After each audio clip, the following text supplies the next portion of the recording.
Natakip sa magkakahiwalay na operasyon sa Nueva Ecija at Pampanga ang 7 suspect sa pagpatay sa mag-asawang online seller na sina Arvin at Lerma Lulu na pinagbabaril ng riding in tandem criminal sa Mexico, Pampanga nitong October 4. Kabilang sa mga naresto ang 2 gunmen na nahuli sa Gapan, Nueva Ecija nitong linggo at ang middleman na nadakip nitong Lunes.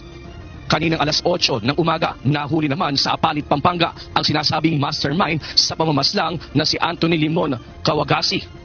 Isa ring online seller na kasamahan ng mga biktima sa negosyo. Base sa mga nakalap na impormasyon ng pulisya, hindi nabayarang utang ng mga beauty products at negosyo ang naging motibo sa pamamaslang sa mga biktima.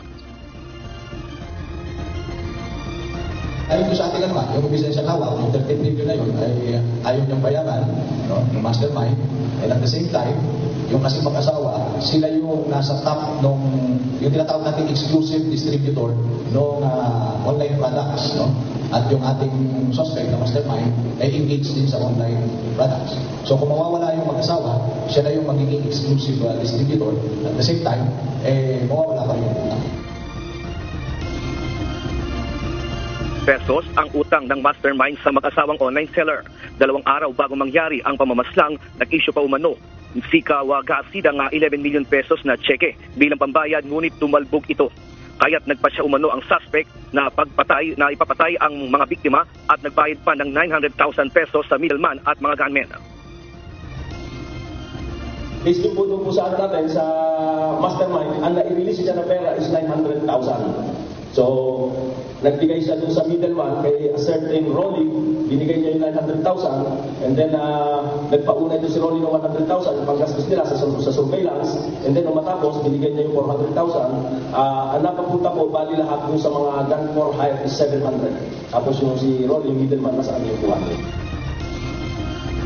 Na-recover naman ng pulisya ang 2 baril na ginamit umano sa pamamaslang sa mga biktima, kasamang isang granada, samurai sword 204,000 na cash na natira sa binayad sa mga suspect at ang mga tumalbog na tseke na nagkakahalaga ng 11 million pesos, pati na rin ang mga jacket na ginamit ng gunmen at ID.